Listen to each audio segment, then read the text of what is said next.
Karibu mtazamaji popote pale ulipo. Asubuhi ya leo karibu kwenye makala ya Sema na Citizen, ambapo leo ni mie wenu Swale nitakayekuwa na wewe hadi masaa ya alasiri. Lakini moja kwa moja, kabla ya mengi, tunaelekea kwenye mahojiano ya wale makamishna wa IEBC yanayofanyika katika jumba la county. Because they expected that good Kenyans will apply, and you indeed took a cue and applied, and so welcome to this interview.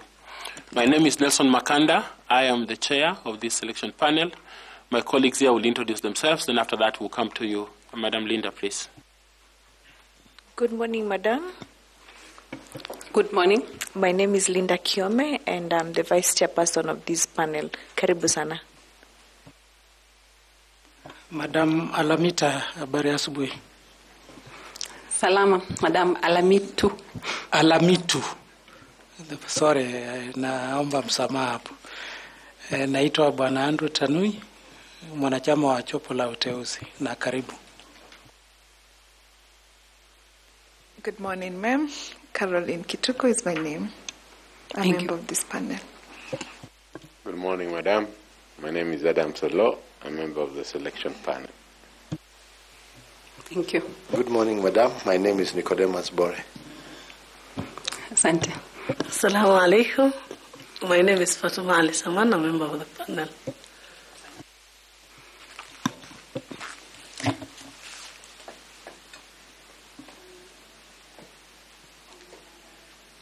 Good morning, Madam Jattani. My name is Koki Muli Grinyo, and I'm a member of the selection panel. Good morning. Thank you. Good morning, Alamitu. Good morning. My name is Evans Misati. I'm a member of the selection panel, and karibu sana. Asante sana.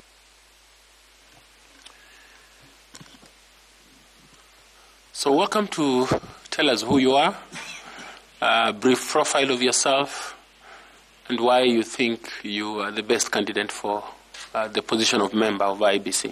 Thank you. Thank you, Mr. Chairman and members of the selection panel. Thank you for giving me this opportunity to present myself before this panel. My name is Alamitu Guyo Jattani. I am married, and I come from Marsabit County. I am an economist and a finance person by training. I'm a social worker by vocation, and I'm a tech enthusiast. In academics, I have a master's of business administration and a bachelor's degree in economics and sociology from the University of Nairobi. I also have a diploma in project management.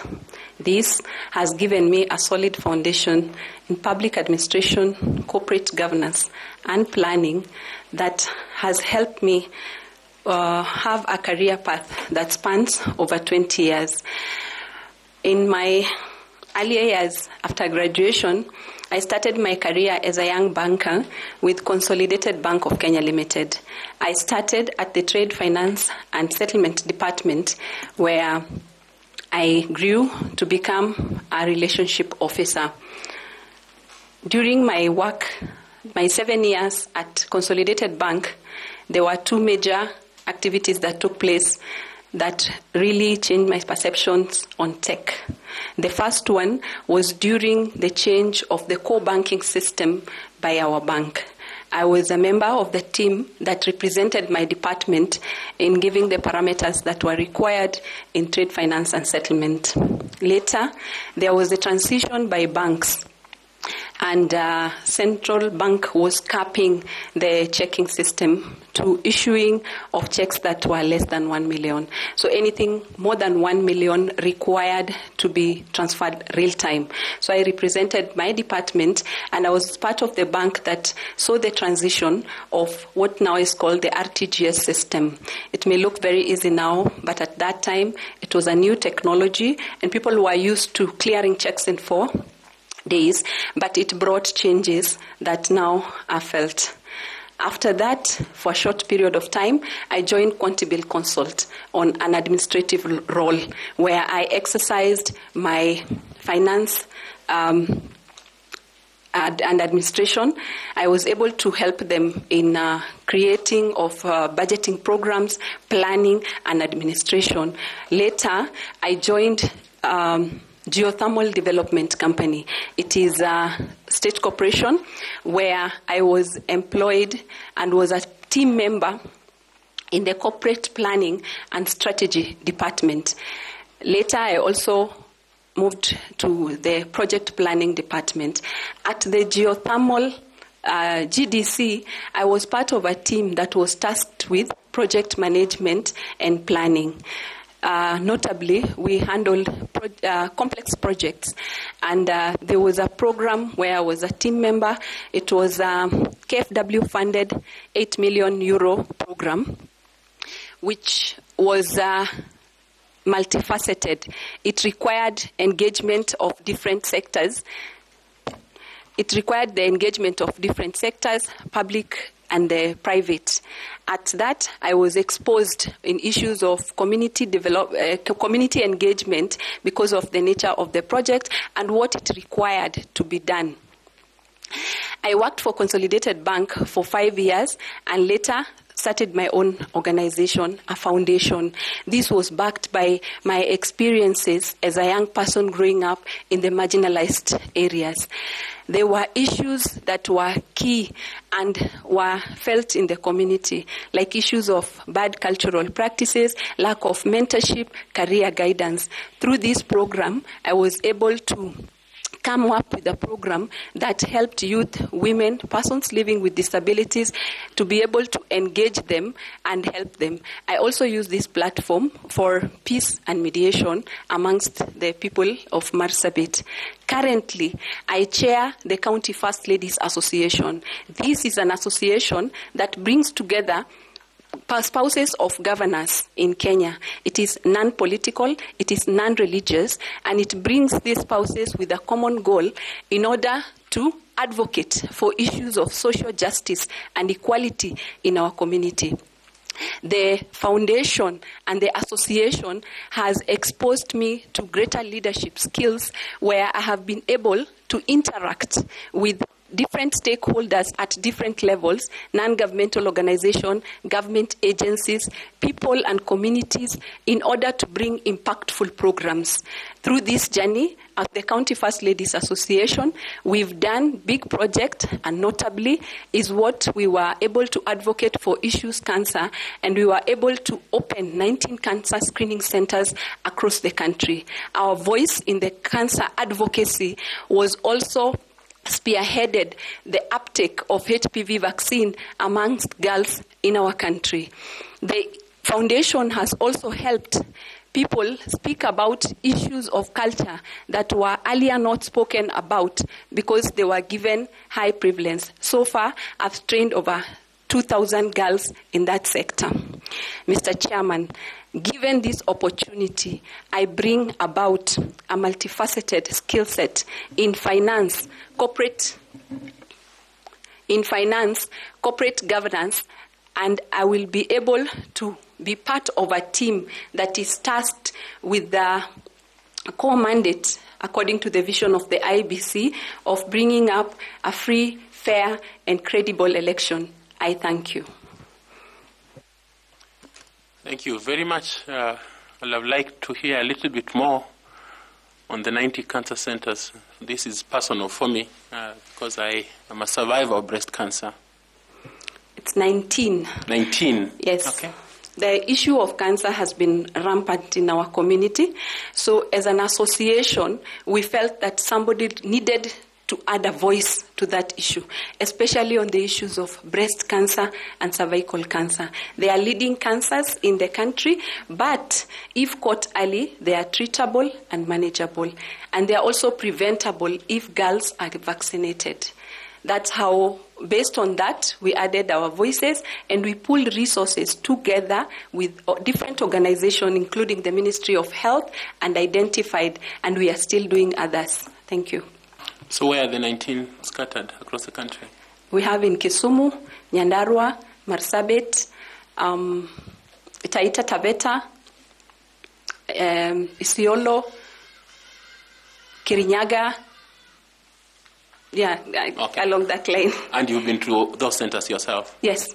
So it means you have a knowledge of Kenya by virtue of traveling to those centers? Yes. Okay, thank you. Madam Linda. Thank you, Chairman. Madam Alamitu, this panel appreciates your wealth of experience and proactive and transformative leadership, especially in issues of social welfare and gender issues of women, and of course what you have just told us about cancer initiatives. But in the composition of the IEBC Commission, there requires to be professional qualifications, which of course you already possess those, but besides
Ili kupata wimbo huu kama sikiza tune yako, bonyeza star 860 star 285 hash. Kumbuka, sikiza na Citizen ndio nyumbani kwa wasanii wote.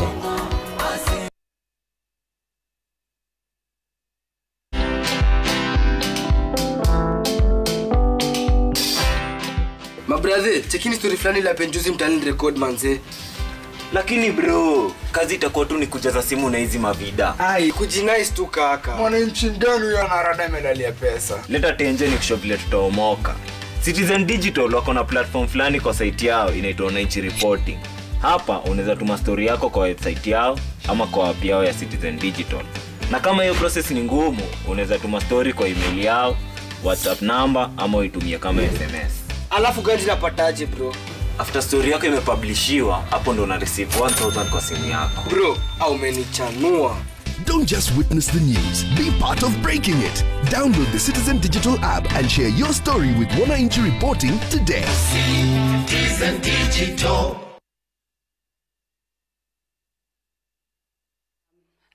A skill that will be able to enhance these issues within the commission. And of course, I've been a leader in my own right, in the organization I chair, and even in the teams that I've been working with. So, as part of a team spirit, and I've said that when I was working for the geothermal company, we were working as a team to be able to achieve an objective. The IEBC requires team spirit to work together in order to achieve its objectives. I thank you. Thank you, Madam. Thank you, Chair. Okay, I turn you over to Caroline Kituku to ask you some questions about elections. Thank you, Chairman, and good morning once more, Miss Alamitu, and well done for the work you're doing for the women and girls of this country. Can you explain to the panel the legal framework that guides the elections in Kenya insofar as the counting, tallying, and transmission of result is concerned?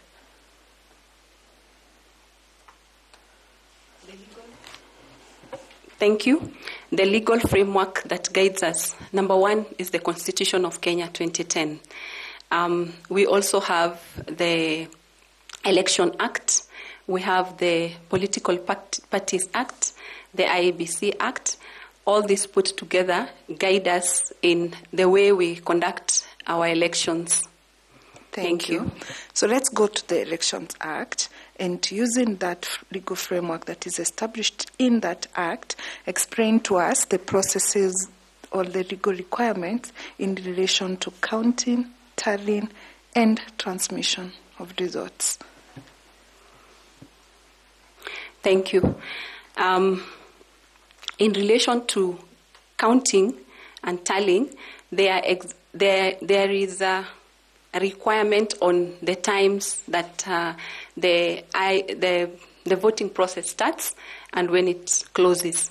Once the closing takes place, and then from that process on, the counting of the ballot paper starts, and then the filling of the forms, as have been agreed on, as has been already communicated on each of the candidates. And once that has been tallied, there are those that are announced at the polling stations, and then they are sealed and taken to the, for example, at the polling center at the ward, there is a form that is filled in that shows each candidate what they have been able to get. Then from there they go to the constituency tallying center, where the returning officer is able to undertake the announcement of the ward representatives and the members of parliament. And then from there it goes to the county tallying center, where the announcement for the women representative, the senate, and the governors take place. After that, then there is the transmission of the presidential vote to the national tallying center.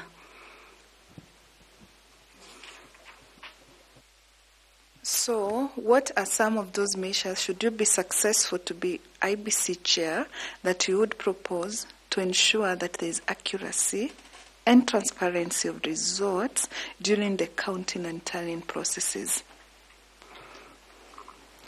The accuracy and tallying of results, for it to be transparent, starts right from the pre-election period, because we need to do election with documents or registers that are up to date, so that if somebody comes for voting, their names are available in the manner in which they have already been registered. So transparency. Then the use of technology in identification of the voters. We already use technology, but how best can it be? How best can it be done so that when somebody comes in, they are able to be identified digitally? And then transmission. Currently, the only transmission that is done online is the presidential one. So I think we should, relying on the tech that we already have, how do we improve on it so that all the elections, all the 6 elections are transmitted online, and the counting is also online, but it tallies with what has been proposed in what has been handwritten, because of course we would need a backup, and systems fail sometimes, so we always have to rely on the backup that is there, but we work on having stringent measures on those issues. So how do you propose to address some of those challenges that come with the delay or disputes in the transmission of results? First is to identify what is causing them. Is it a technological challenge, for example? Where I come from, sometimes there is net failure. So before the elections, are we able to identify areas where the signals or the data, do we require backup or something? Electricity that is being used, or the equipment, does it have backup on electricity, so that once you know that this system is supposed to work for a certain period of time and you're relying on something, there are areas that do not have this thing. So we need to plan ahead to be able to work on these things. And how do you do it? You're already communicating with stakeholders in these organizations, whether it is the network service providers, whether it is the electricity generating companies, or if the place requires, backup generator or solar is something that has been pre-planned and it's already being done. That is on the issue of fast identification and transmission. Then the security of it after the counting and during the transit of the ballot boxes to the constituency tallying center.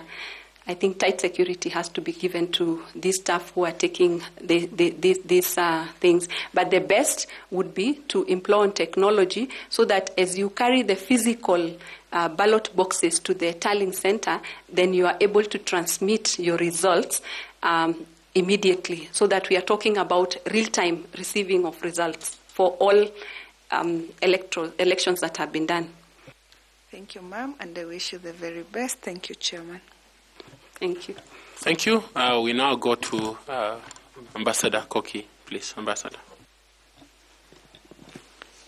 Thank you, Chair. And karibu sana, Madam Jattani. Listening to you, I am very pleased to hear some of the issues that you have associated with what you are bringing in as a member of the IEBC. If you are successful, I want to share with you what we have been receiving from Kenyans. Kenyans want us to select commissioners, the chair and members of the IEBC with absolute integrity, who will help Kenya enhance or restore the credentials, the democratic credentials of IEBC, and arrest some of the challenges that we have experienced. One of the critical challenges has been with regard to the register of voters. And the register of voters has been identified to have serious problems, and one of them is lack of accuracy. It's not current. And also the necessity to establish the veracity of the content of that register of voters. If you are successful as a member, how are you going to help us, number one, re-establish integrity, and not my words, but from Kenyans, and the democratic credentials of IEBC? And number two, the recommendations you will have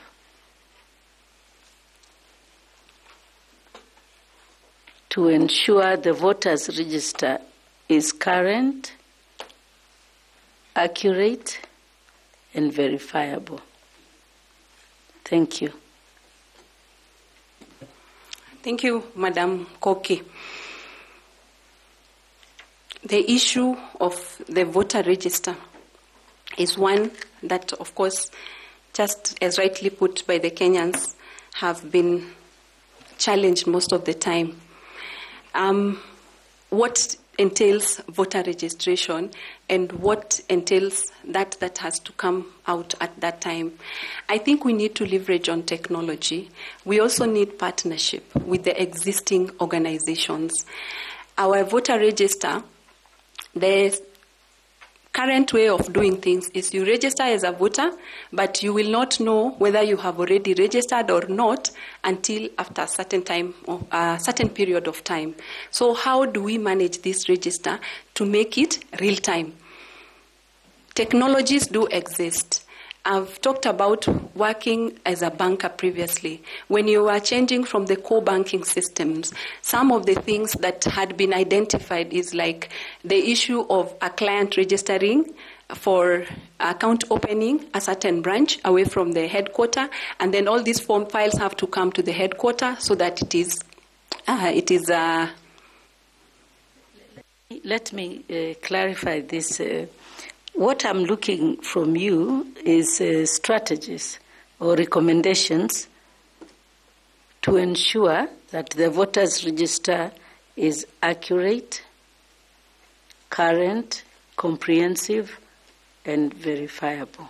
What the voters' register itself, not the process of registration. Thank you. Okay, thank you. I think you use tech. Then you work with the existing institutions, like the registrar of the civil registry for deaths and births, so that you can audit the register, so that if there are dead persons who are already existing in the register, they can be removed. And then using the information we get from the department that issues IDs, so that we know the number of people who have been issued with IDs and the correct details. First, then, we need also to enhance our internal auditing, an internal auditor. If you internally audit it properly, then you can also have it done externally. Then you use bodies that do audit, like the international bodies like Deloitte and Touche, KPMG. They can be able to guide us. And immediately a recommendation is made by the external auditors, then you incorporate it in that, register. Thank you.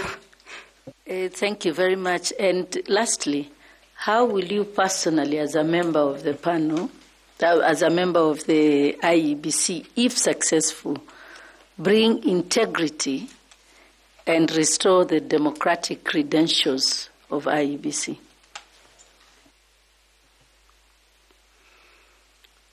The IEBC is guided by the laws. So it's working within the laws that govern the IEBC itself.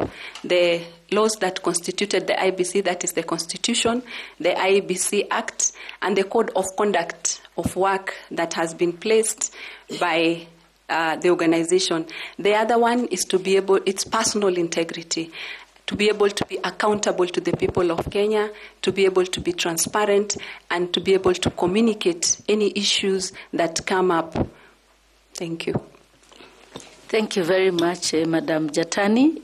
Thank you very much, Chair. Thank you. I ask FCPA Tanui to ask you some questions. Currently, FCPA. Thank you, Chair. And Alamitu, you told us you're the chairperson of. You are the first. You are calling it First Ladies. Your association. The chairperson. Does your membership include a first gentleman? Yes. It does, huh? Yes. Okay. Now, you've talked of two key skills. You've talked of finance and corporate governance. True? Those are the two skills that you're bringing on board. You've appointed as a commissioner at IEBC. So let's look at finance skills.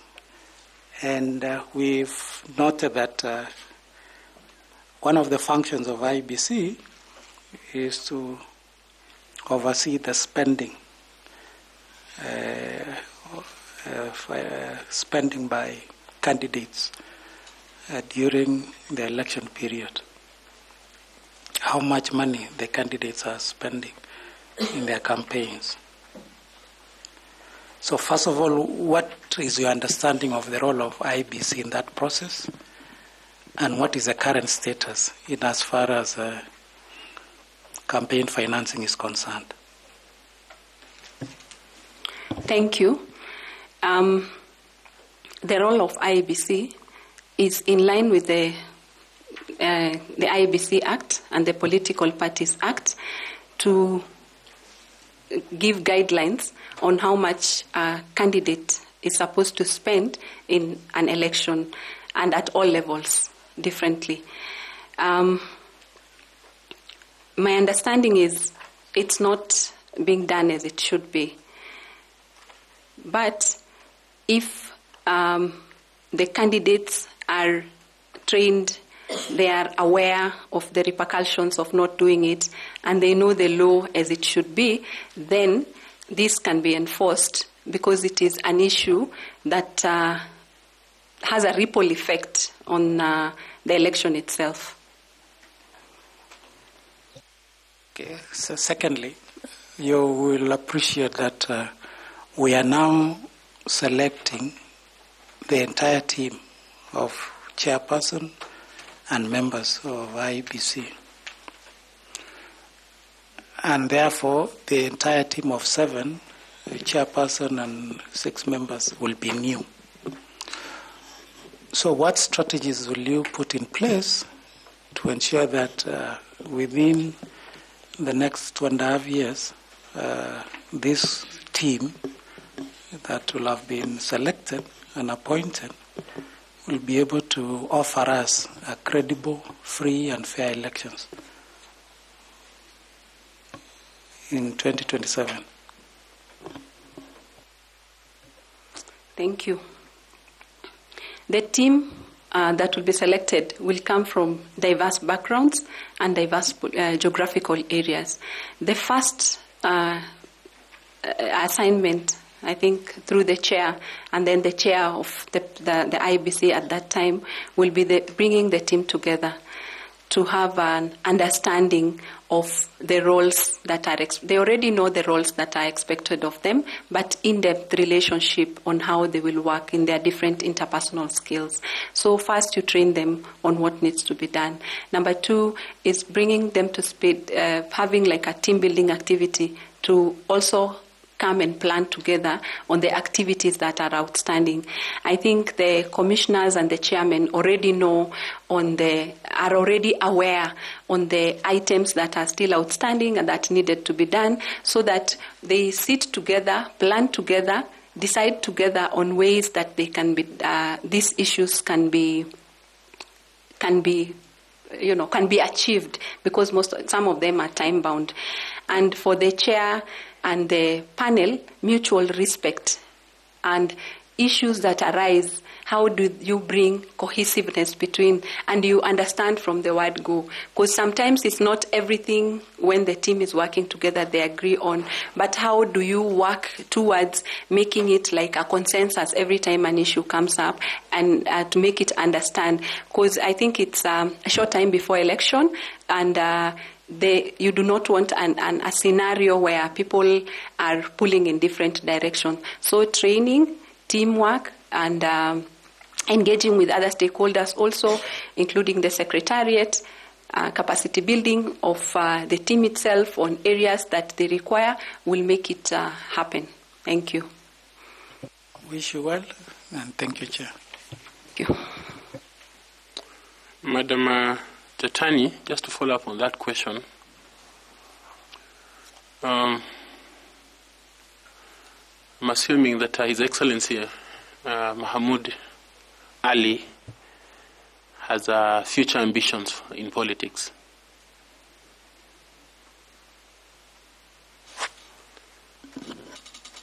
Just in case he finds himself on a presidential ticket, or on a senator's ticket in the next elections, how will you make this to happen as a commissioner so that elections are free and fair? Thank you, Mr. Chairman, for the question. And for the record, we discussed this issue with His Excellency, and he has no political ambition. But in case he has, because he's a human being and he can be able to change his mind. He's already served his second term and is finishing. Then I'll be guided by the principles that govern every other person in the election. And I would expect, if he is standing in a region, for example, that I will be the one supervising, I would excuse myself so that there is no issue of partiality. As a person, I should be led by the rule of law, impartiality.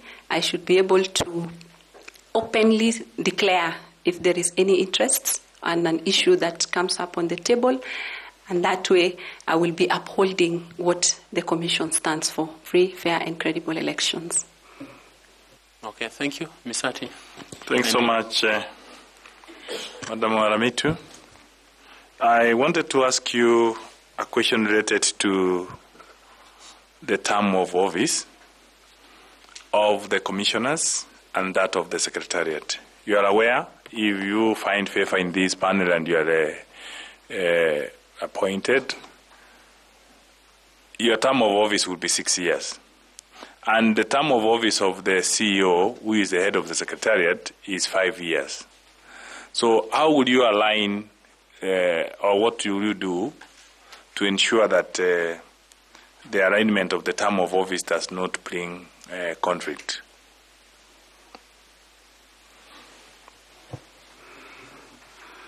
Thank you.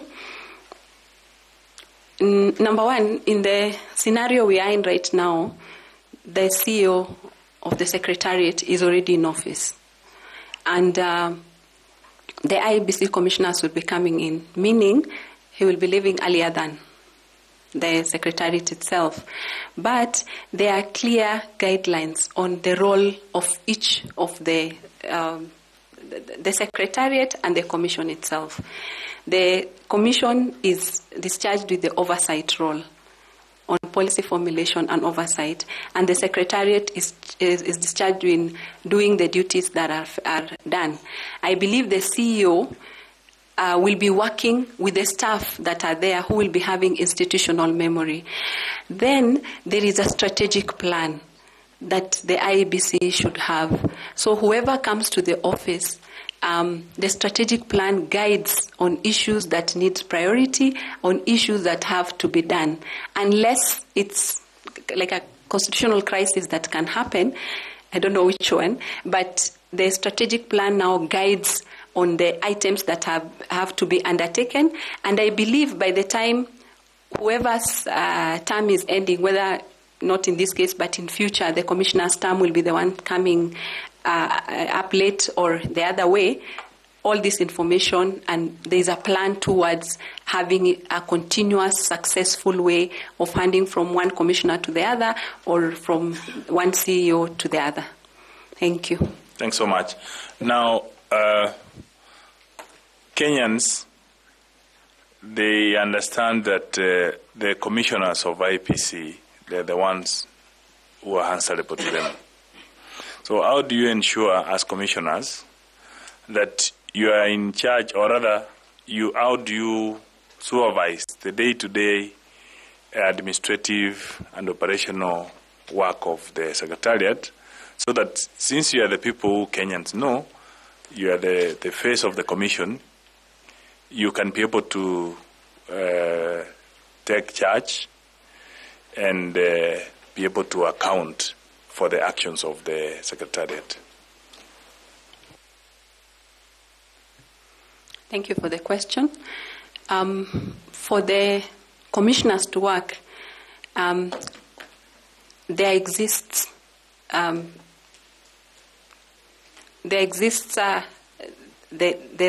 they work together. So there will be committees in the commission that are discharged with different responsibilities.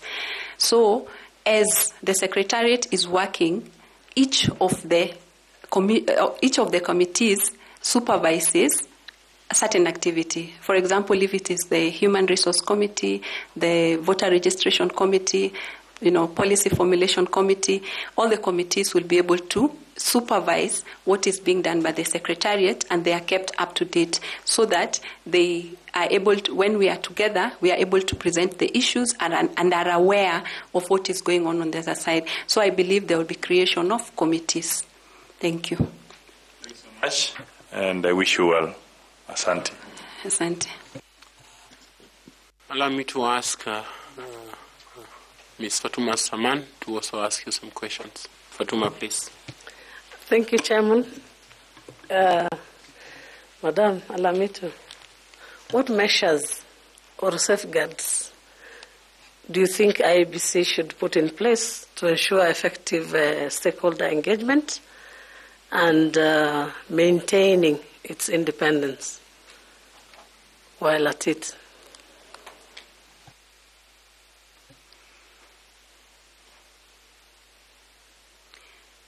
Thank you for the question.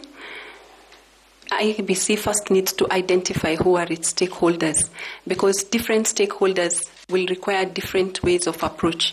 In this case, we are thinking about the government, the civil society, the faith-based organization, the youth, and all these people. So for IEBC to safeguard this information, we know that IEBC is independent, but you are independent but also accountable. So how do you communicate issues that you are undertaking. For example, if you are having a voter registration process, how do you communicate to the people on what's going on? What does this group of stakeholders want to know? So you bring openness, transparency, you use the rule of law, you are diverse in the people you want to talk to. The different sectors, whether male, female, persons living with disabilities, the marginalized, all these people. So, and then at the end of the day, the openness, fairness, and transparency will guide you so that they are not caught off guard. Thank you. And what are some of the important things that the IEBC must do in order never to compromise its independence? What are the safeguards? Number one, it should be guided by the Constitution, which is the rule of the 2010 Constitution and other governing laws, the election laws, the IEBC law, and every time they are undertaking their activity, they are able to refer to that. Thank you. Just a little bit to engage you further. If, for instance, they are to seek funding for activities, what activities do you think would not compromise the credibility of its operations and that they can actually seek funds elsewhere? Just clarity, funding from another institution other than the government? Yes, other than the government. Let's say the development partners. Thank you.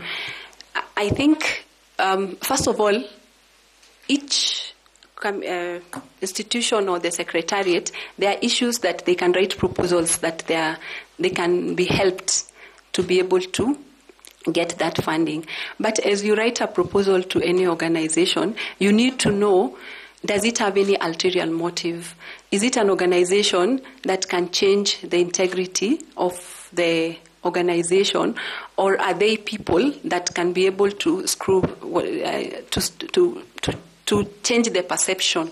For example, while I would say the organization which you would ask for funding to help you in voter education, then you should clearly say what type of education and guidelines to be conveyed by these people, so that during the process in which they are helping you do this thing, they don't influence. Number two, they can give you the funding, but they are not the people undertaking the activity. It is done by the organization itself. So separating the funding from the institution, knowing whether they have any ulterior motives, can help. Thank you. Thank you very much. Thank you. I now invite Nicodemus Bore to ask you some questions, please. Thank you, Chair. Madam Jattani, I'm picking up from what Tanui left about the chairperson of County's First Ladies Association. Where are men in the name? Because you just said chairperson of County's First Ladies. Wouldn't you change the name to be First Ladies and Gentlemen Association? Thank you.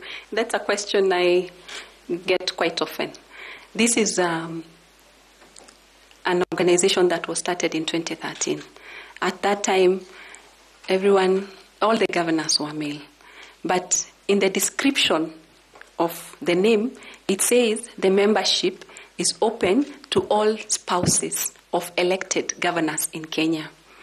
We have been having conversations amongst ourselves, because this is a question that keeps coming up on how to be able to change the name. But as per the description, the men are included. And for your information, they are part of our association, and that's why I told you we were in Kirinyaga the other day to open a cancer center. Thank you. So when they introduce themselves, for example, if you have a vice chair, example, if Odam Solo is a vice chair, you will say he's the vice chair of the First Ladies Association of Kenya. I think it's one of those associations or areas in which male are minor, and actually they feel intimidated in the whole issue. But in most cases, they've been, the few times they have come, they have raised this issue, and it's a conversation we are having. They are members for now, and the programs that we undertake together. Okay. So where do you get your funding? We write proposals. We also talk to organizations that are in the country in line with an activity that we want to advocate for.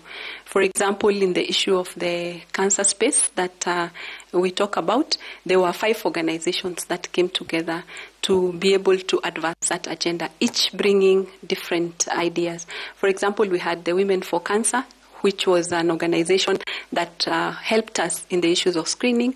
Then there was another organization that helped us in dissemination of information, African Cancer Foundation. Then we had another organization called Roche. They brought in equipment. So the pooling of resources together to achieve what we were looking for. Not really funding in cash per se sometimes, but in kind to achieve what we were looking for. Thank you.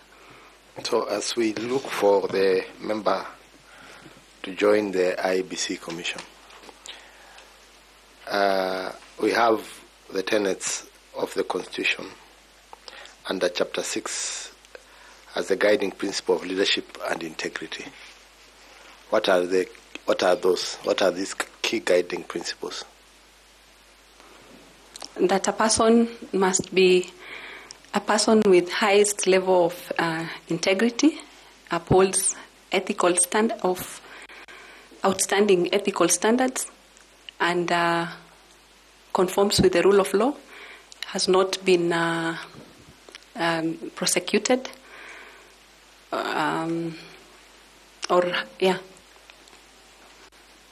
Thank you. Thank you, Chairman. Thank you. Okay, let's go to Professor Adams. Prof, kindly. Madam First Lady,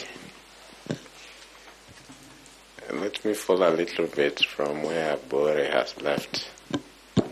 When Gen Z erupted last year, one of their demands was that the First Lady office,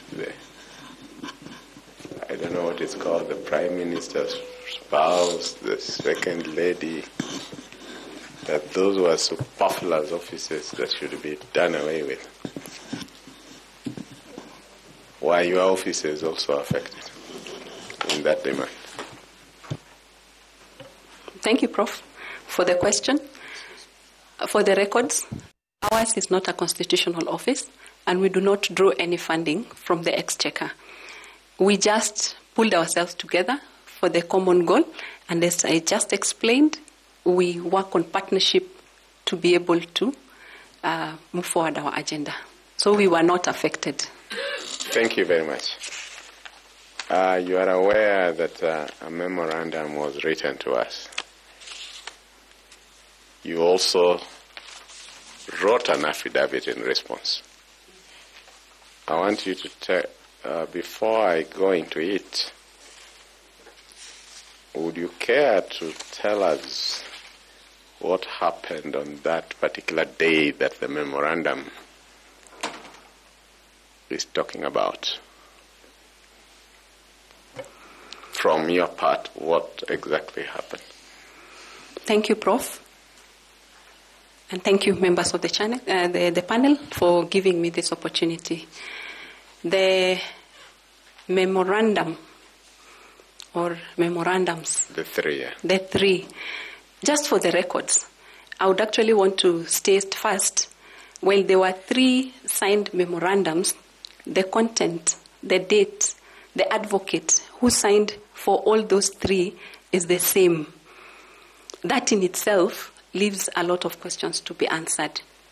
Having said that, on the day of 24th April 2024, officers from the Ethics and Anti-Corruption Commission visited our home. The officers identified themselves and they gave me a letter addressed to His Excellency Mohammed Ali, who is my spouse. They told me to read it and acknowledge it. After reading, they wanted access to our house to do a search. As a law-abiding Kenyan, I signed for that and I gave them access to the premises. These officers conducted themselves in a very professional way. They did their search, finished, and their documents they collected. They asked me to accompany them to their offices to sign for the inventory of the documents they collected from my house. The lead officer assured me that I was not under arrest. I was not under investigation. All I needed is to sign for the inventory in the absence of my husband. I followed them, I signed for the inventory, and came back home. So for the records, I was never arrested. Thank you. Thank you very much. You are aware, as Ambassador Koki said, that in recruiting the IEBC commissioners, one of the issues we are looking at is persons with integrity. So you understand why we have to do this. I'm looking at your affidavit in response. At paragraph 6, you repeat exactly what you have said, that I am not the subject of any criminal or corruption investigations as alleged in the aforementioned affidavits, that neither have I been arrested nor charged pursuant to any investigations, correct? At paragraph 7, you say that I was not arrested as alleged. On the contrary, my home was visited when investigations were being conducted in respect of the county of Marsabit, where my husband serves as the current governor. I only accompanied the police to sign the inventory over the goods obtained from my home, as the law requires that the same be detailed and signed for. Again, correct, as you have just stated. You go ahead at paragraph 9, that in any event, the allegations raised are at best baseless and inconclusive, correct? At 10 is where my concern starts to arise, and I want you to clarify to the panel that I am alive to the fact that the law dictates that I am entitled to a fair hearing under Article 47 and 50 of the Constitution, which guarantees due process before any adverse action can be taken against me. Are you talking there generally, or is there a live case that you want us to be aware of and we should respect? Article 47 and 50. It's a general case, because when you look at the sworn affidavits, they go ahead and say that I will not be able to discharge my duties because I will be torn in between. Is there no a live case? No, it's a general. Actually, from there on, it's general. Okay. At 11, you say that no final determination has been made against me. This final determination is on what? I think the legal person who was helping me in drafting that was preempting what those people were insinuating, that in any case, if whatever they were insinuating is true, there are procedures that needed to be followed. And in this case, but I'm you not... know, the way it is here, it's like there is a live case that a final determination has not been made on. This is your own affidavit. I actually addressed it to him, and then he told me it's about that is the procedure in which I needed to respond. At paragraph 12, you say that an investigation in itself is not equivalent to a finding of guilt. Which is this investigation going on?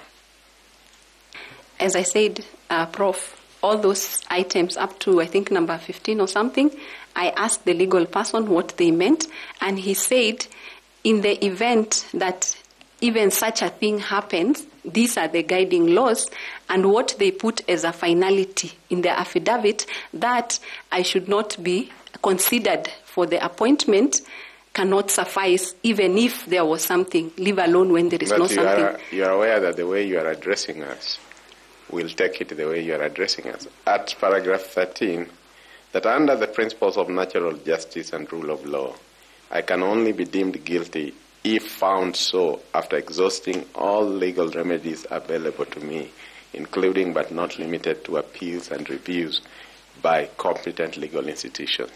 just plain reading. It's like there's something on and you are putting your case to us that we should not judge you until you finish it. Just plain reading. Again, and then lastly, at paragraph 15, that any attempt to make adverse action against me before the due conclusion of legal proceedings violates my constitutional rights.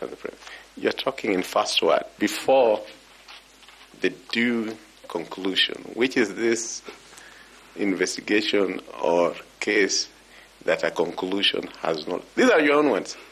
Yeah, I know I was advised by a legal person, and I raised the same questions you are raising. So, as far as we are concerned, there is nothing that is going on. There is no case, whether criminal or economic, that is alive with you.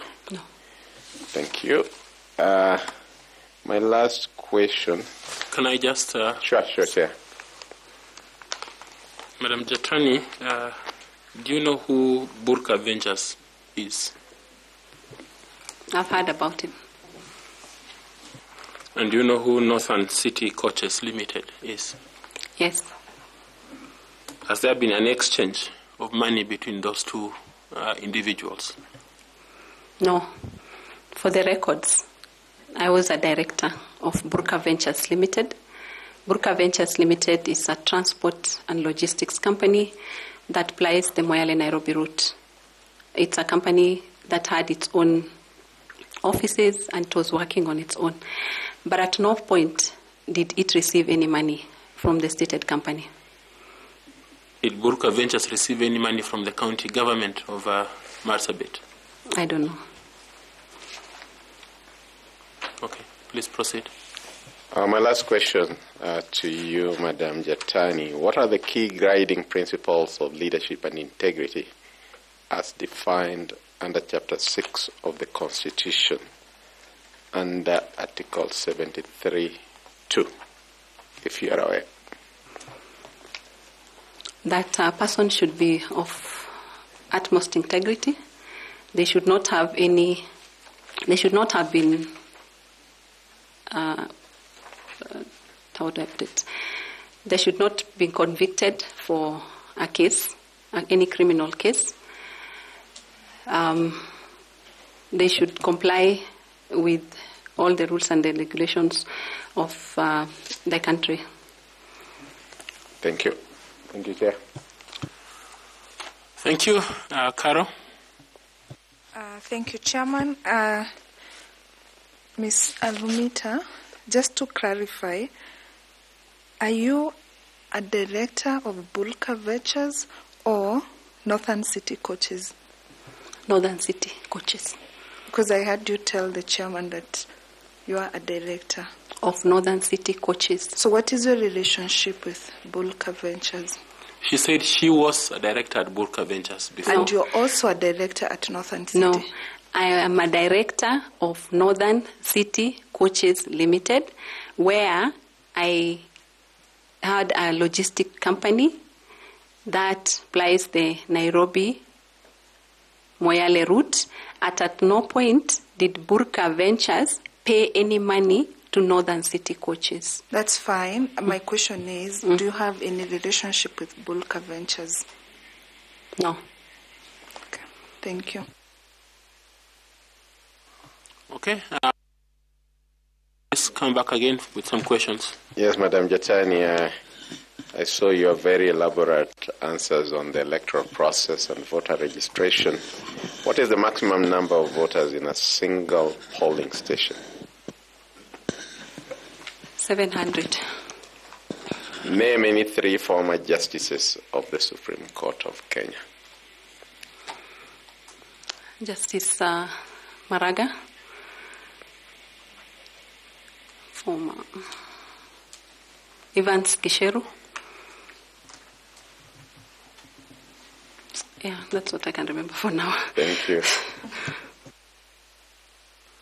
Thank you very much, Madam Alamitu. It's been a great pleasure to meet you, to interact, to hear you speak very eloquently about your desire to become a member of the Commission. I'd like to give you time to ask a question or any concern or a comment, if you so like, please. Thank you, Chair. Thank you, members of the panel. I don't have a question, but I would like to make a comment that I thank you for giving me this opportunity and the manner in which the whole process has been conducted, even with the issues that have been raised. I would also want to wish you luck. It's not easy. Inshallah, we hope we get the best from this election panel. Thank you. Inshallah. Thank you very much. Please remember to pick your certificates and have a blessed Eid al-Fitr. Thank you.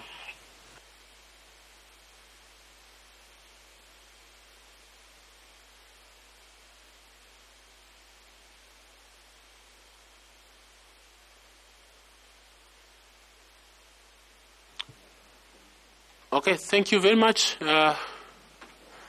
We now will take a brief recess.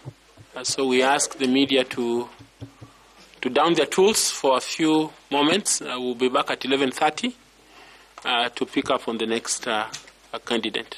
Thank you very much and appreciate it.